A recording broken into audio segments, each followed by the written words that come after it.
నడిచినా కూర్చున్నా మోకాళ్ళ నొప్పులు వస్తున్నాయా? ప్రాణ పెయిన్ క్లినిక్ లో అధునాతన చికిత్సతో మోకాళ్ళ నొప్పులు తగ్గించుకోండి. ఈ 24 hours లో సార్ రేవంత్ రెడ్డి గారు ఏమన్నా మాట్లాడారా మీతో? టచ్ లో ఉంటారు కదా, తెంపది ఉంటుంది. ఏమన్నారు? ఇది ఏమంటే దాన్ని ఇప్పుడు కొన్ని విషయాలు మీతో చర్చకు పెట్టలేము, ఎందుకంటే అన్ని విషయాలు రాజకీయంగా చర్చకు రావు. రెండో విషయం ఏంటంటే ఈరోజు జరుగుతున్న పరిణామాలని రెండు కోణాల నుంచి మీరు ఆలోచించండి. ఒకటి దయాకర్ వ్యక్తిగతంగా లబ్ధి పొందడం, రెండు కాంగ్రెస్ పార్టీకి ప్లస్ ఆర్ మైనస్ అనేది. కాంగ్రెస్ పార్టీకి ఎక్కడ నష్టం జరగకుండా దయాకర్ భవిష్యత్తుకు మరింత మేలు జరిగే పరిస్థితి. పాజిటివిటీతోనే ఉన్నారు, కానీ ఎంతో కాలం అడ్డుకోలేరని కూడా మీరు అన్నారు. హైకమాండ్ కూడా ఏంటి అంత దాన్ని ఏమంటారు, అట్లా ఒత్తిళ్లు చేస్తే లొంగిపోతుందా? ఏం లొంగదు. నా విషయంలో మీకు తెలవాల్సింది ఒకటి, కాంగ్రెస్ పార్టీ అంటే పెద్ద సముద్రం. నా విషయంలో మీకు తెలవాల్సింది ఒక్కటే, ఏంటి దయాకర్ని ఎక్కడెక్కడ అకామిడేట్ చేయబోతుంది అనే విషయమే మీరు సెర్చ్ చేయాలి, అంతే. అంతకు మిక్కిలి మీరు ఎంత వెతికినా ఆడ వ్యతిరేకతకు అవకాశం ఉండదు. అవతలి వాళ్ళు చేసే ప్రయత్నాల పట్ల వ్యతిరేకత ఏం జరుగుతుందో మీకు తెలుసు, కానీ ఏంటంటే భవిష్యత్తులో మంచి జరుగుతుంది అని ఒక భావంతో ఉన్నారు మీరు. ఇది అసలు అంతరార్థం, అంత సూత్రం. కాబట్టి చాలా హండ్రెడ్స్ ఆఫ్ పోస్టులు ఉన్నాయి, పదుల సంఖ్యలో ముఖ్యమైన పాత్రలు ఉన్నాయి. నేను ఇంకా లిటిల్ బిట్ యంగ్, నాకు ఇంకా ఫ్యూచర్ ఉంది. అప్పుడే నన్ను చాలా పెద్దగా ఊహించడం వల్ల కూడా కొన్ని సందర్భాల్లో అవుతుంది. పోనీ పార్టీ మీరు అన్నట్టుగా ఆ స్థాయిలో మిమ్మల్ని చూస్తలేదా అంటే కాదు. నేను చెప్పిన 100 సార్లు చెప్పిన, నన్ను ప్రిన్స్ లెక్క చూస్తుంది పార్టీ, నా పార్టీ నన్ను రాజకుమారుని లెక్క చూస్తున్నది. ఎవరో ఒకళ్ళిద్దరు వ్యక్తుల వ్యతిరేకతను ఆపాదించి ఆ కోణం ఏమైనా దయాకర్కి ఇబ్బంది కలిగిస్తుందా అని చెప్పి మీరన్న, అంటే చాలా మంది బాగుంది సార్ అధికారంలోకి వచ్చిన తర్వాత కూడా ఎందుకు ఈ అన్యాయం అని. ఏమైంది 2 months కూడా కాలేదు బ్రదర్. 2 months టూ ఎర్లీ కదా. ఇప్పుడు మన టీఆర్ఎస్ వాళ్ళు కాక 100 రోజుల్లో అమలు పరచాల్సిన 6 గ్యారెంటీలు రిలీజ్ చేస్తున్నారు 100 రోజులు కాకముందే. కాబట్టి నేనేమంటున్నా, నా మిత్రులు కానీ, శ్రేయబులాసి కానీ, లేకపోతే నా అభిమానులు కానీ, 2 రాష్ట్రాల్లో కానీ తెలుగు వాళ్ళు ఎక్కడున్నా ఈ చర్చ వస్తున్నది. మీతో నేను షేర్ చేసుకోవడం కూడా అందుకే. రెండోది, విమర్శనాత్మకంగా మీరు చేసే దాన్ని కూడా నేను ఎందుకు ఆహ్వానిస్తా అంటే, that is the negative side of the society. Okay, నెగిటివ్గా ఇప్పుడు మీరు అన్న కోణం, ఇప్పుడు దయాకర్ నోటి దురుస్తనం వల్ల తన అధికారంకు దూరమైందా, లేకపోతే వ్యక్తులను టార్గెట్ వల్ల ఏంటి, ఇదంతా ఇట్స్ అ మ్యాటర్ ఆఫ్ ఇప్పుడు ఇదేంది ఈ డిజిటల్ డేస్లలో 1 hourకి ఒపీనియన్స్ చేంజ్ చేసే నెగిటివ్ ప్రచారం గురించి మీరు అన్నారు కాబట్టి ప్రస్తావిస్తున్నాను. రిగ్రెట్ అవుతున్నారా ఆ రోజు సభలో అలా అనకుండా ఉండాల్సింది? సీనియర్ నాయకుడు నెవర్ ఆ పదానికి వెంకటరెడ్డి గారికి సారీ చెప్పడం అనేది ఎప్పుడు ఉంటుంది, మనం వాడిన పదానికి సంబంధించి. కానీ అలా అనటం వల్లే నా అగ్రెషన్ జరుగుతున్న పరిణామాలు ఇక అట్లా నష్టపోయినాయి అట్లా అనుకుంటే మీరు చాలా ఉంటాయి. కానీ దయాకర్ అట్లాంటి వాటి వల్ల కూడా ఇవాళ మాస్ ఇమేజ్ వచ్చిందని ఎందుకు అనుకోవట్లేరు? ఇప్పుడు దయాకర్ టికెట్ పోతే మాస్ ఇమేజ్ రావడానికి చాలా రకాలుగా ప్రయత్నాలు ఉంటాయి, కానీ ఏ రకాలుగా దయాకర్ మాస్గా లేడు. దయాకర్ ఇంటెలెక్చువల్గా ఉన్నాడు, అది చర్చ ఉండదు. దయాకర్ అన్ని అంశాల్లో చాలా పాజిటివ్గా చెప్పగలడు, అది ఉండదు. 99 పాజిటివ్లు ఒక పక్క ఉంటే నెగిటివ్ 1% ఒక సైడ్. కాబట్టి నెగిటివ్ మీద చర్చ చేసేటప్పుడే నీకు పాజిటివ్ చెప్తున్నా. Positive always positive. దేనికి ఎలిజిబుల్ కాడు దయాకర్, దాని మీద చర్చ ఎందుకు జరగదు? దయాకర్కి టికెట్ రాని విషయము పెద్ద ఇష్యూ అయింది, అవుతుంది. ఎందుకంటే దయాకర్ కాబట్టి అవుతుంది. ఆ రోజు మునుగోడు సభ కాదు, ఇంకా చాలా సభల్లో చాలా మంది మాట్లాడింది. మునుగోడులో దయాకర్ మాట్లాడింది చర్చ అవుతుంది, ఎందుకంటే దయాకర్ మాట్లాడింది కాబట్టి. రేపు దయాకర్ చేసేది కూడా దయాకర్ చేయబట్టి అవుతుంది. So around me there is a trend, means something expectations from the Dayakar. సో అది రేపు వస్తుంది డెఫినెట్గా. కాబట్టి పెద్దగా నేను అసలు నేనైతే మీతో షేర్ చేసుకోవడానికి ఇప్పుడు దయాకర్ ఎట్టుండో చూద్దాం రే అనుకుంటూ కూడా చెప్పాలి నేను ఇప్పుడు పోయిందా ఏమి అంటే, చాలామందికి మీతో మీడియాలో మాట్లాడుతున్నదో, మీడియాలో ఉన్నదో, నిరంతరం టీవీలలో ఉన్నదో అది మాత్రమే తెలుసు. దయాకర్ నేపథ్యం చాలామందికి తెలియదు. అకాడమిక్ కెరీర్ ఏంది, దయాకర్ పొలిటికల్ కెరీర్ ఏంటి, దయాకర్ అంబిషన్స్ ఏంటి, దయాకర్ ఎయిమ్స్ ఏంటి, ఇవన్నీ తెలిస్తే దయాకర్ వెళుతున్న తీరును చూసి నింపాదిగా ఉంటారు. Yes, is on the line. ఎవరైతే నాకు సుదీర్ఘ నా 20 years నా మూమెంటం అంటే మీన్స్ పబ్లిక్ 20 yearsలో నేను ఎక్కడి నుంచి మొదలైన ఎక్కడికి వచ్చిన అనేది విషయం చూస్తే నా సక్సెస్ రేట్ మామూలుగా ఉండదు. Till today there is no single till today there is no single win, but I won't defeat.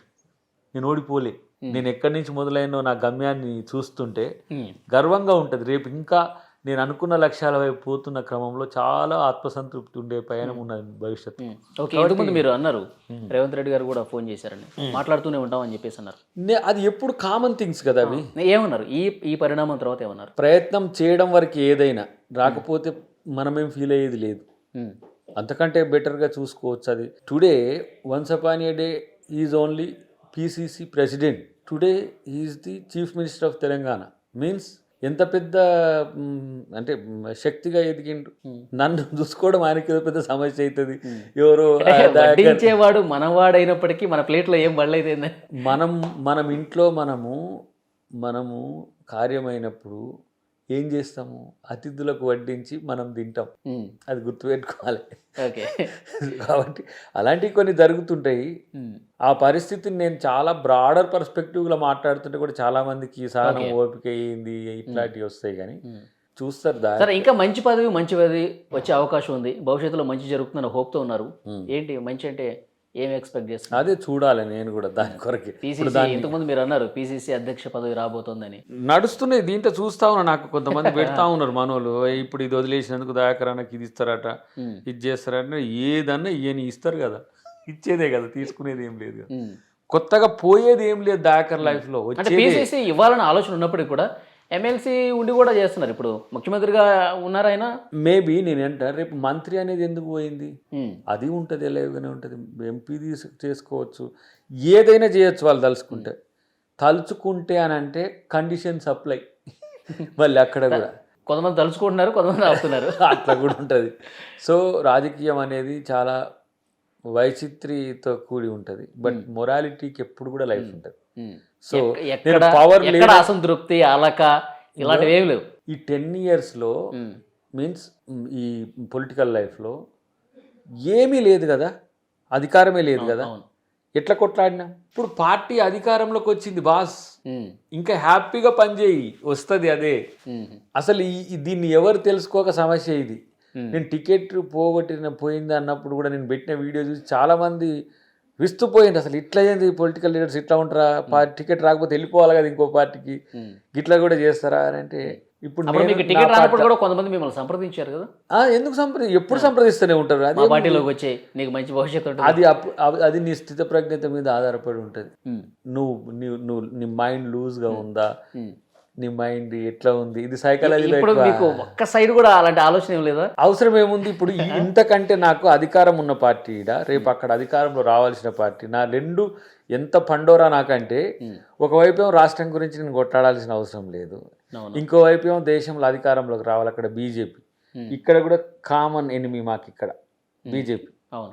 So ఇంత మంచి పోరాడే అవకాశం ఉన్నది, నేను సంతోషంగా ఉంటే రాలేదా, పోరాటంతో కూడిన అధికారం కూడా ఉన్నది కదా, ప్రతిఫలం కూడా దక్కాలి కదా. ప్రతిఫలం వస్తుంది తొందర, యాజ్ సూన్ యాజ్ పాసిబుల్. ఇంకా మీ వల్ల ఇంకెక్కువ అయితేట్టుంది. ఇప్పుడు ఈ ప్రశ్నలకు నేను సమాధానం చెప్పే తీరుని చూసి మా వాళ్ళు ఇంకా తొందరగానే అకామిడేట్ చేస్తారు. కాబట్టి ఎంతసేపటికి పదవి ఈ రాజకీయం అనేది ఎందుకు అనిపిస్తుంది అంటే స్వార్థమే రాజకీయం. అమ్మాయిలు కావచ్చు, మీతో సన్నిహితంగా ఉండే అంటే నియోజకవర్గంలో కార్యకర్తలు కావచ్చు, ఈ పాటికి గాంధీ భవన్ దగ్గర నిరసనలు పర్వం కొనసాగాలి. ఈ రోజు కొంతమంది మా వాళ్ళు సంఘం వాళ్ళంతా చేస్తా అంటే నేను అక్కడ కూడా చేయొద్దని చెప్పిన. ఇంకా వాళ్ళు ఎక్కడో చేస్తే కొంత బాధ ఉంటే వాళ్ళకి నిరసన చెప్పుకొని అది వాళ్ళ వ్యక్తిగత అంశం, వ్యక్తిగత కాదు, వాళ్ళ ఆలోచనకు వదిలేస్తా. కానీ నేను ఇప్పుడు ఇట్లా ఉండాల్సిన అవసరం కాదు. నేను ఇట్లా ఉండకపోతే పార్టీకి ఏ నష్టం జరిగినా కూడా అది నాకు నష్టం జరిగినట్టే. ఎందుకు ఈ మాట అంటున్నంటే, గిన్ని రోజులు మనం పార్టీని కాపాడుకుంటూ వచ్చి దయాకర్కి వ్యక్తిగతంగా రానప్పుడు చూసినా ఇట్లా అయిందని పోయినసారి వీడియో కూడా అందుకే పెట్టాను నేను. వెంటనే నేను కనీసం అలక సరికాదు కదా, మీరు అన్న బాధ కూడా కనపడే పరిస్థితి ఉండదు ఎప్పుడు. దాచేసుకుంటారు లోపల, దాచేసుకోవాల్సిన అవసరం ఏంది. నేను ఒక మాట అంటాను, బయటకు కనపడకుండా ఒక మాట అందాం. బాధ పడతావు, బాధ చుట్టే చెప్తాం, బాధపడతావు, ఏం చేస్తావు చెప్పు. ఒకవేళ నీకు బాధ వస్తే ఏం చేస్తావు? ఆ బాధ ఉన్నప్పుడు కలుస్తాం, నాకు అన్యాయం జరుగుతుంది చూడండి, కానీ హామీ ఇచ్చారు చూడండి. ఆ హామీ కంటే ముందే వాళ్ళు 4 గోళ్ళ మధ్య ఇదేదో మీడియా ముందుకు వచ్చి దానికంటే ముందే నాతో కన్సల్టేషన్ లో ఉన్నారు కదా వాళ్ళు. నాతో మాట్లాడకపోతే నేను ఎందుకు అనేది కన్విన్స్ అయిపోతున్నారు. మీరు కన్సల్టేషన్లో మంచిది ఉంది కదా భవిష్యత్తులో. ముందుంది మంచి కాలం అంటారా? ఏమో ఉండి ఆ పాట, ముందుందిలే మంచి కాలం అని ఒకటి. అట్లా ఉన్నది బ్రదర్. టుమారో అనేది, రేపు అనేది మనదే. ఈరోజు ఎవరికి కలిసి వచ్చిందో వాళ్ళు కాదు, ఎప్పటికీ రేపు మనదే బోర్డే కనిపిస్తుంది అనుకోండి. ఈ స్త్రీ రేపు ఆ టైపా కాదు సార్, ఎప్పుడు చూసినా రేపు రేపు అని కనిపించింది అనుకోండి, ఇంకా రేపు ఉండదులే, ఈ రోజే అవుతుంది. ఏం కాదు, పెద్ద సమస్య ఏం కాదు. బట్ వన్ థింగ్ మీరు అన్న దాంట్లో ఏంటంటే, బాధ అనేది నీ పర్సనల్ ఫీలింగ్. దేనికోసం అనే దాన్ని బట్టి నువ్వు ఆలోచించు. ఓకే.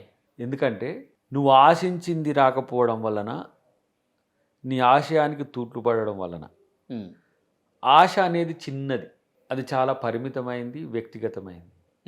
ఆశయం అనేది చాలా గొప్పది. ఇది నీకు వేదాంతం చెప్పినట్టు అనిపిస్తుంది, కానీ డైలాగులు వినడానికి చాలా బాగుంటాయి.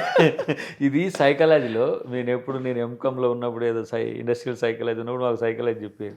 నీ లక్ష్యం ఒకవైపు ఉన్నప్పుడు, ఆ లక్ష్యంలో నీకు లక్ష్య సాధనలో ఏదైనా ఇబ్బందులు ఎదురైతే నువ్వు బాధపడితే అక్కడే ఆగిపోతావు. ఓకే. నీ పయనాన్ని ఒక నిష్ఠతో ముందుకు తీసుకుపోగలిగితే నువ్వు ఎక్కడ ఆగవు. నేను కోరుకుంటున్నది కేవలం ఇది మాత్రమే అనుకునే రాజనీతి తెలిసిన వాళ్ళే పదవులని చర్చ పెడతారు. నా సుదూరమైన ప్రయాణం ఇలాంటి సందర్భాల్లో ఆ కోర్స్ బాగా చదువుతూ ఉంటారా? కాదు, అదే నా లక్ష్యం వైపు నా పరిస్థితే నన్ను అటువైపు నెడుతున్నది. సో నాకు ఇంకా హ్యాపీ. ఇప్పుడు వరంగల్ ఎంపీ అని చర్చ జరుగుతుంది సార్, అది కూడా రాకపోతే ఏంటి పరిస్థితి? వరంగల్ ఎంపీ అని చర్చ ఎవరు చేస్తుండ్రు? వస్తుంది, మీరే ఇందాక ఫోన్ చూస్తే అన్ని కనిపిస్తున్నాయని. కాబట్టి అవన్నీ కూడా వాస్తవ దూరాలుగా జరిగే చర్చలు. వాస్తవానికి వచ్చినప్పుడు నేనే చెప్తా కదా, నన్ను పంపిస్తారట అని చెప్తా కదా, లేదు నాకు అదేదో చేస్తారట అని నేనే చెప్తా కదా.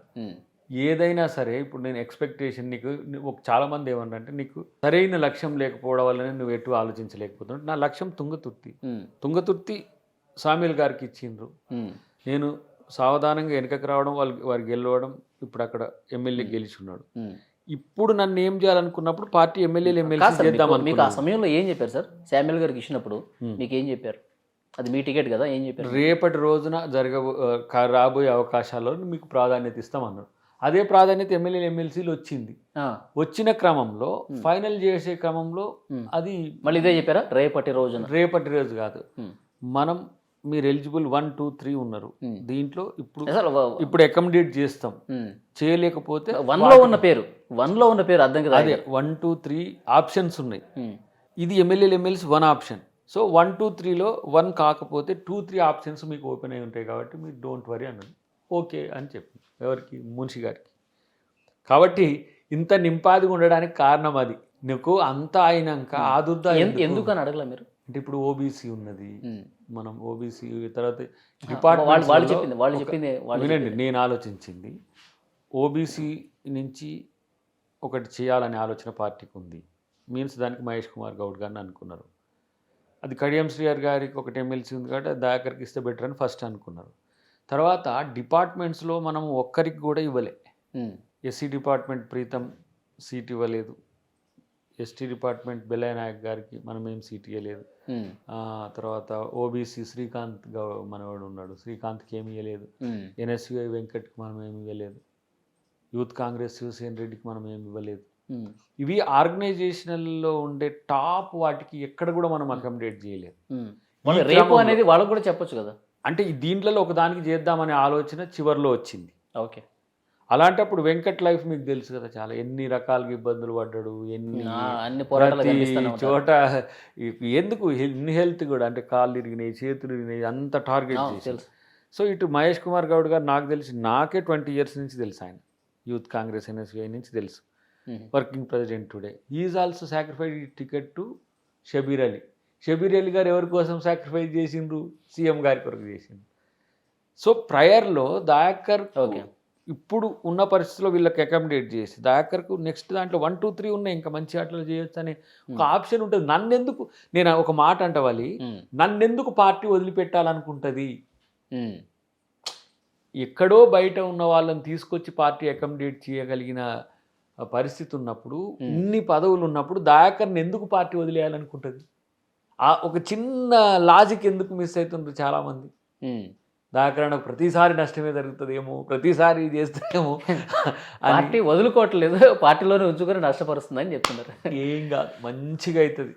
మంచి నేను ఈ రోజు చెప్తున్నా, ఇవన్నీ మీరు మంచిగా రికార్డ్ చేసి ఓకే.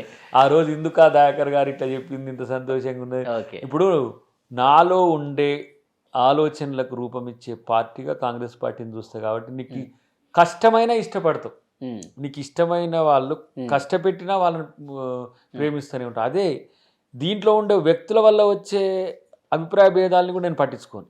కాంగ్రెస్ పార్టీ అంటే ఇప్పుడు ఒక మాట అనుకుందాం, మిమ్మల్ని ఎవరు అడగరా బయటికి ఈ పార్టీకి రమ్మని అడుగుతారు. పోయేటోడు ఉంటే పోతాడు కదా, 10 yearsలో కూడా పోలేడా? కాదు, 10 years అయిపోయినాక కూడా పోలేరా? ఎలక్షన్స్ అప్పుడు పోలేరా? పోవడానుకుంటే దయాకర్ వీడియోలు ఎందుకు పెట్టాలి, ఉంటా అని చెప్పి ఉండాలి. కాబట్టి ఇక్కడ జరుగుతున్న పరిణామాలని మేము నిశ్చితంగా లోతుగా చూస్తాం కాబట్టి వాటిని అధ్యయనం చేసిన తర్వాతనే ఈ స్టేట్మెంట్స్ ఉంటాయి. ఊరికనే వేగ్గా స్టేట్మెంట్స్ ఇవ్వడము, ఒక మాట నేను అన్నా అంటే దాని అర్థం ఉంటుంది.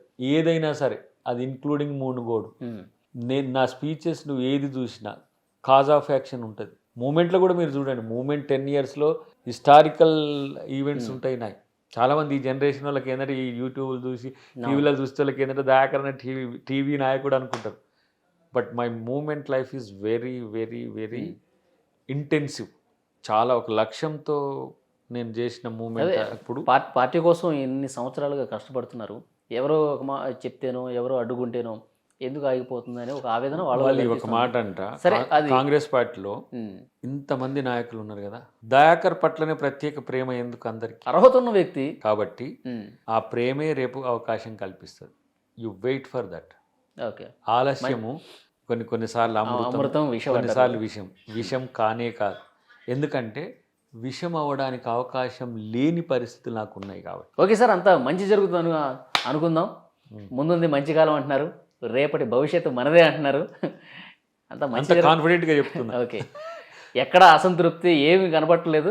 అసంతృప్తి అనేది రాత్రి నుంచి పక్కనే ఉన్నది. మా ఆవిడ కూడా అడగండి ఎట్లా ఉన్నాను నేను. సార్, కెమెరాలు లైట్లు ఏమి లేనప్పుడు ఇంట్లో పడుకునేటప్పుడు అప్పుడు ఏమనిపించింది మీకు? అది హోల్ హార్ట్గా చెప్పాలి. ఇప్పుడు అది నాకంటే ఎక్కువ నా సతీమణికి తెలుస్తుంది కదా, ఎట్లా ఉంటుందో. ఎప్పుడైనా మీరు తనని అడుగురు భవిష్యత్తులో కదా, అప్పుడు అసలు నిజాలు బయటకు వస్తాయి అంటారు. కాబట్టి I'm always free and happy. నేను ఒకటి ఆశించి లేను, ఒకటి మాత్రమే ఆశించి లేను. నా లక్ష్యం చాలా స్పష్టంగా ఉంటుంది. రేపు మళ్ళీ జనవరిలో, ఎందుకంటే ఇది డిస్పర్స్ కావద్దని అది చెప్పట్లేను. ఓకే. 26th February నా మూవీ కూడా రిలీజ్ అవుతుంది. దాంట్లో నా లక్ష్యం ఏందో మీకు తెలుస్తుంది. అది కూడా కాంగ్రెస్ పార్టీతోనే ముడిపడి ఉంటుంది. సో అంత పెద్ద ఆలోచనలతో ఉన్నాను కాబట్టి ఇంత చిన్న ఆలోచనలతో ఉండనని మాత్రం మీ ద్వారా తెలుగు ప్రేక్షకులకు చెప్తున్నా. ఓకే. మీకు మంచి జరగాలి మేము కూడా కోరుకున్నాం sir. Thank you very much.